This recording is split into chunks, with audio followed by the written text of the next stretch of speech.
Hey folks, Santos Essa here with RE/MAX Premier. It's been a week since we've chatted about the real estate market. I have the latest numbers for you for week ending June 28th.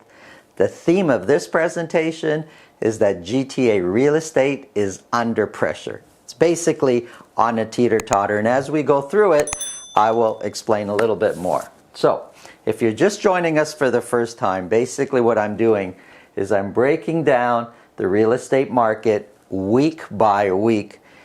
I've started as of March 8th. This is when we're at the high point for the year. And week by week, I've been talking about what's going on as we've been going through this health crisis. I'm talking about the Vaughan area, and I'm talking about the city of Toronto area. So, freehold for Vaughan. Now, freehold is detached semis, towns, all freehold properties. Sales from one week to another went up slightly to 49 units sold. Now, I gotta say, when we're dealing with this kind of low volume of sales, it's so easy for just a few properties sold one way or another to affect prices, to affect so many different things. But let's look at this. Sales went up, average sold price one week to the next dropped way down. Just like I analyzed, why did price go up? Hey, well, maybe there was a few properties that sold very expensive that forced the price up. I've looked at it a little bit closer here, and for some reason, it seems that there were much more properties in this week than the previous week that sold in the lower price range. Why? I don't know. Are people not qualifying for the other home, for the more expensive homes? Have people been selling off their lesser expensive homes that were maybe investment properties? I don't know the answer to that. All I know is that average sold price, the average of all homes sold from one week to the next, dropped by about 120,000. When we compare average sold price to where we were last year, it's interesting actually. Last year, the blue line for Vaughan, it also took a drop from one week to the next, but we're still a little over 10% higher than we were last year. When we look at sales, we can see sales continually growing up. We're still way behind where we were last year, but sales have been going up, and listings. Have a look at this. Here's where we're seeing some pressure here.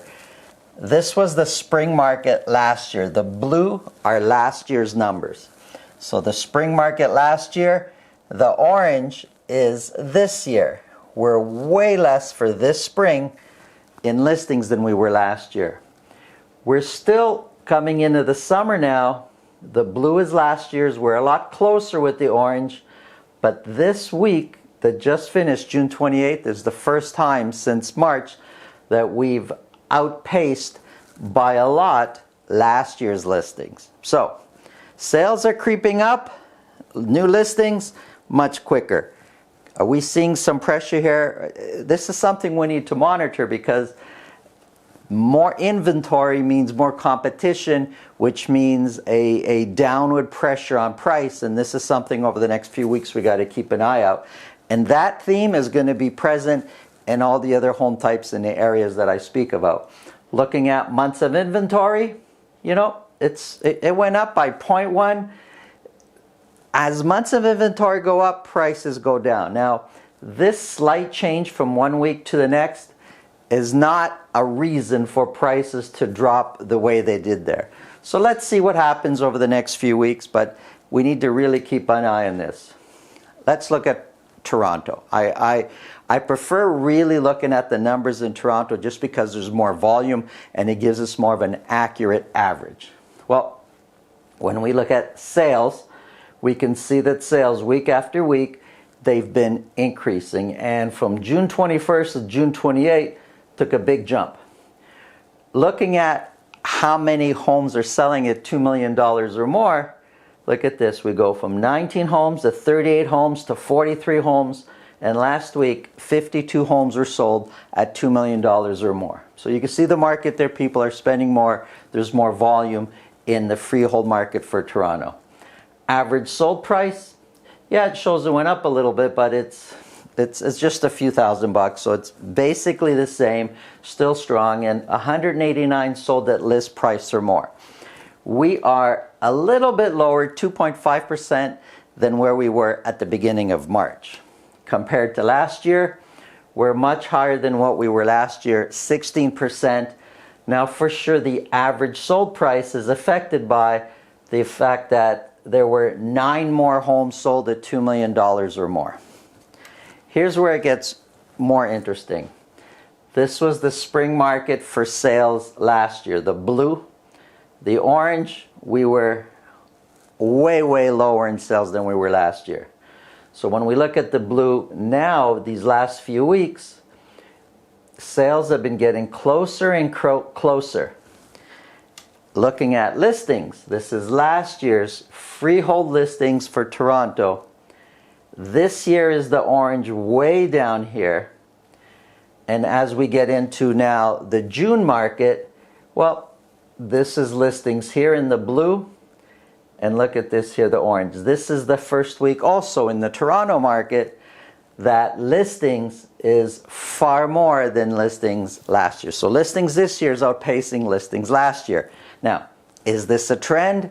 I don't know. It's 1 week, but we've been seeing listings going up, up, up, and we're doing better than we did last year. Now, for some reason last year, they dropped this week than where they were before.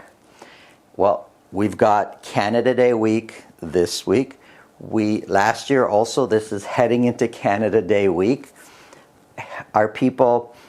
Do we do less activity on long weekends, weeks around long weekends? We do. The answer to that question is yes, we do less activity. But this year is just so different. These are listings we had last year. Normally we do better than the year before, or at least about the same. Well, this year we're all told to stay home, not to go out because of the health crisis, so listings was way down. Well, the people that were thinking of listing in the spring, are they now putting their homes on the market?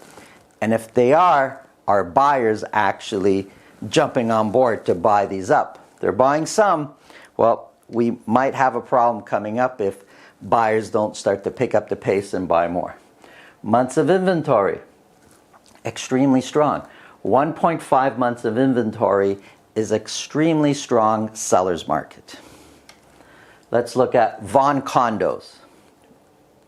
Sales went up.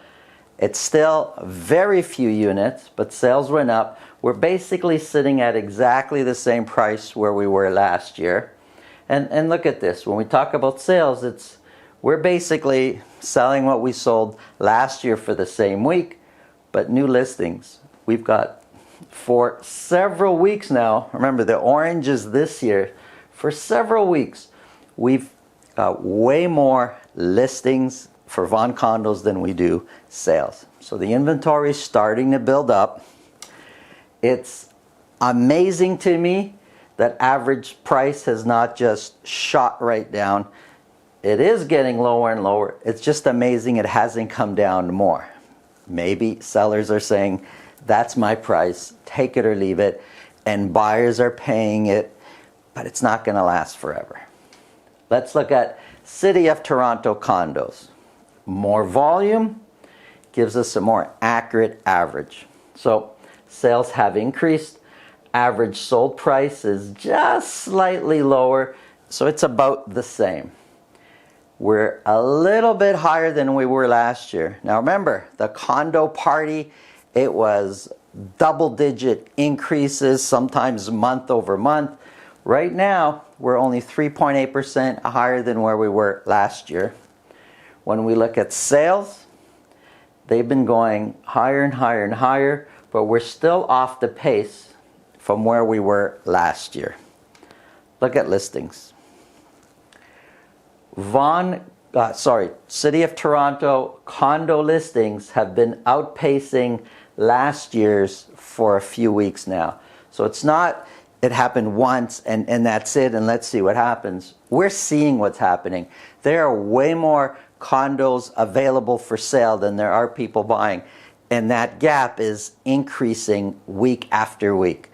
At some point, something's got to give, and here's where it's kind of on a teeter-totter. there's pressure. If it goes one way and this trend continues, prices are coming down. If buyers now start to get on board, they're getting into the summer, which is the new spring market, and it goes the other way and they start buying, prices are going to stable and or go up. Looking at months of inventory. We're used to seeing condos long before this May date that I have here. Condo months of inventory used to be 1 month, 1.5 months, less than 1 month, and that's when prices were going up, up, and up. And now they're sitting at a modest seller's market at 2.8.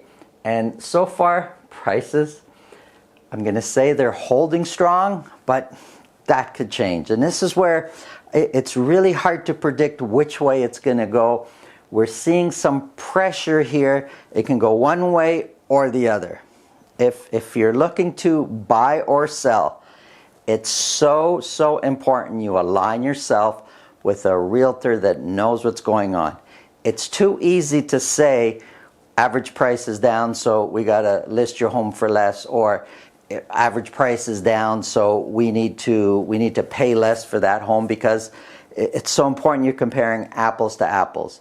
I'm giving you general averages. What's going on in your neighborhood is really going to determine where you are price-wise. If it's a condo, what's going on in your building is going to determine what's going on price-wise. My name is Santos Essa with RE/MAX Premier. Subscribe below, hit the like button, share this with your friends, and have an awesome Canada Day long weekend.